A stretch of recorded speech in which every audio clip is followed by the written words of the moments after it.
Hey, hello, and welcome to Lessons in Leadership. Gang, this week we're moving on to chapter 2 in our study series based on John Maxwell's book, Leadership Gold. The title to this chapter is The Toughest Person to Lead is Always Yourself. Now, there are 26 lessons in this series, so be sure to like and subscribe to the channel right now so you're notified when the next lesson in the series becomes available. And you're also going to want to be sure to check out the description box where you'll find the link to the show notes, the teaching video, team handouts that I created for you, and a bonus section called Biblical Alignment Check. And that's a deep dive study designed to help you evaluate whether the leadership principles that we're studying are biblically sound.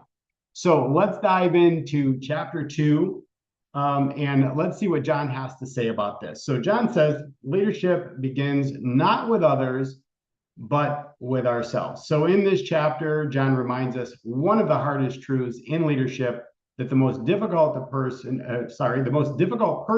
you will ever lead is yourself. Now let's jump into some of the key takeaways. You'll find these in the show notes, but see, these are some of the key takeaways I took away from the chapter. Number one, self-leadership is the foundation of all leadership. So John states, if you wouldn't follow yourself, why should anyone else?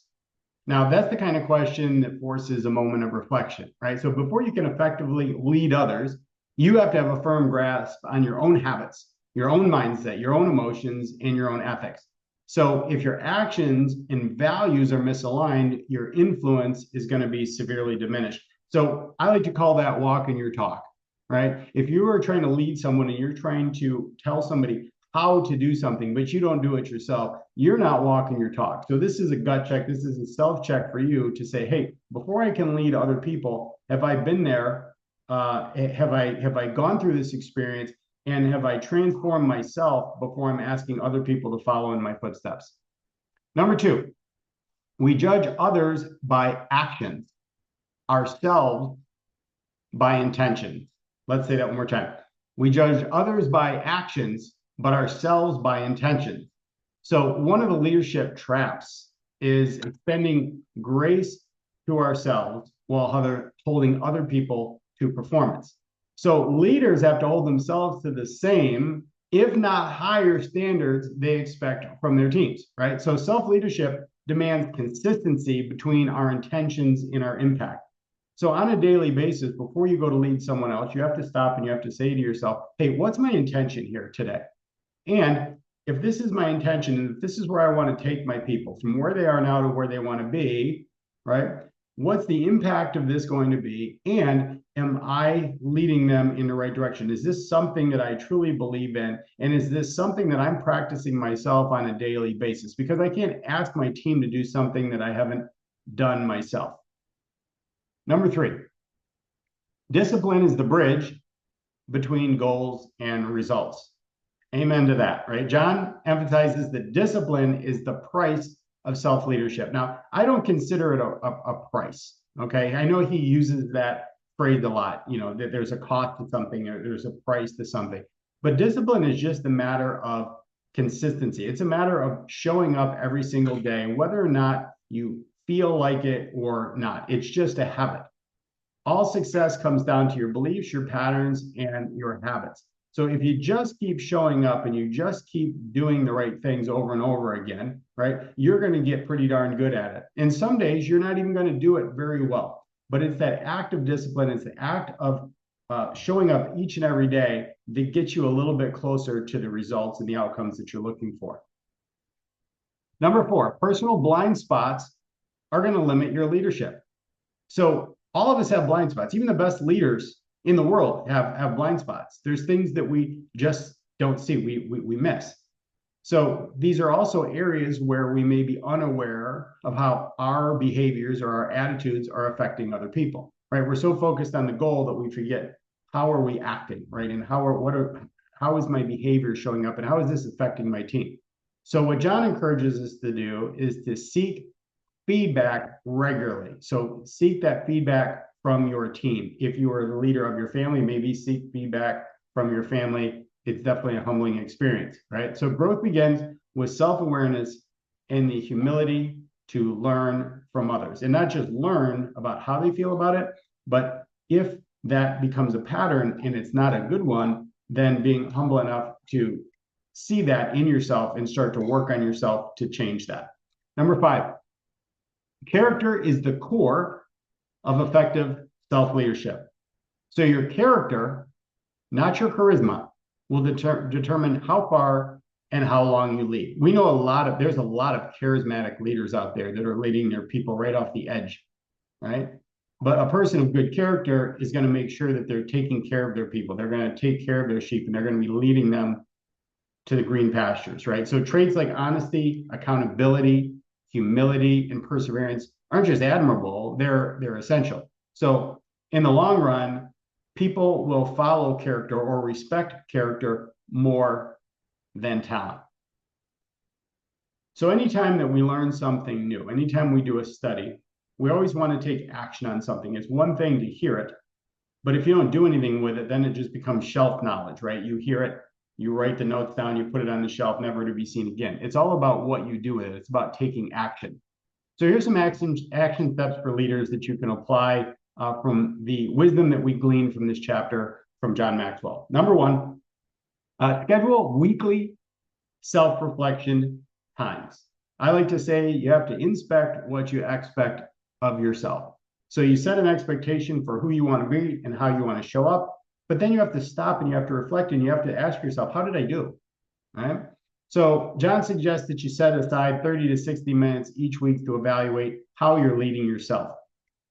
Setting a block of time, personally, setting a block of time that long for me, that's not doable, right? Nobody's going to do that on a regular basis. But what you can do is you can set an expectation for yourself. What are your key objectives for the day?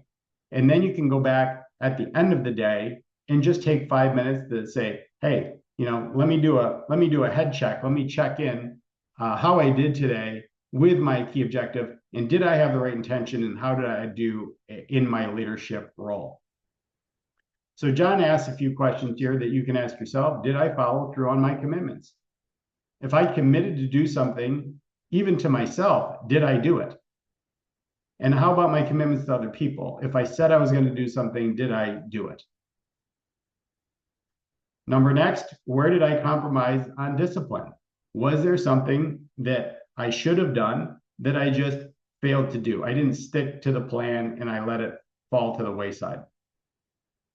Number 3, what can I do to improve next week? I would say, what can I do to improve tomorrow? Don't make it such a long range look. Let's keep it tight. Let's keep to the present moment. What can I improve now? What can I do today? What could I do tomorrow that will be a little bit different? That's what we call the practice of CANI, right? Which is an acronym for constant and never-ending improvement. We're just trying to get a little bit better each and every day. And over the course of time, that's how we see progress. So this reflection time isn't a time to judge yourself or to condemn yourself or to be hard on yourself. It's just to realign yourself with your values and your goals. Next, create accountability structures. Don't try to lead yourself into isolation, right? If you're thinking that you're an island and you're just going to do it yourself, that's going to really limit you. Instead, what I would encourage you to do is to find a mentor, a coach, or an accountability partner. I don't love accountability partners because what you're really looking for, though, is you're looking for somebody who can listen to you with a different set of ears, look at what you're doing with a different set of eyes, somebody who's already achieved the outcome that you're looking to get, and then share that with this person who isn't going to judge you, but is just going to look and say, okay, how do you feel about this thing? Because you probably already know the answer, but it's their job to pull it out of you, to make it become very clear, very visible to you. So you can come up with your own conclusion of what you need to do next, right? So leadership doesn't have to be a lonely road, and you don't have to have an ego so big that you don't feel that that you don't need a coach anymore because you're so advanced in your leadership skills, or so high in your position. Every superstar that I know has a coach. And this is probably dating myself now, but somebody like Michael Jordan, for example, right? He respected his coach. It's not that his coach could go and beat Michael Jordan one-on-one or play the game better than Michael Jordan, but his coach could see things in Michael. He knew Michael that well that he could help the team win. Next, identify and track one daily discipline. Choose one habit that aligns with your leadership goals. Now, this could be in business or in your personal life, but what's one thing that you know that you need to do? Maybe one of the things that you need to do to lead yourself is to move your body, get into some sort of exercise routine. You've been so inundated with work, or you've been so immersed in it or so focused on it that you forgot to take care of yourself, and now you're not feeling so great. So maybe one of the things that you need to do is you need to start a new habit, something daily that you need to do. So that may be, hey, listen, before I just jump up and jump on my computer to start looking at what I need to do for the day. No, the first thing I need to do is I need to go out and I need to take a walk for 30 minutes. Matter of fact, I do that every single day with my dog Samson. That's the very first thing that I do. I get up and I take that time to go and walk with him and play with him. And it also gives me time to clear my head. So I'm not so focused on work right away. Next up, ask the mirror question. At the end of each day, would I have followed myself today? Wow, that's a great question, right? This simple question is going to help you build integrity.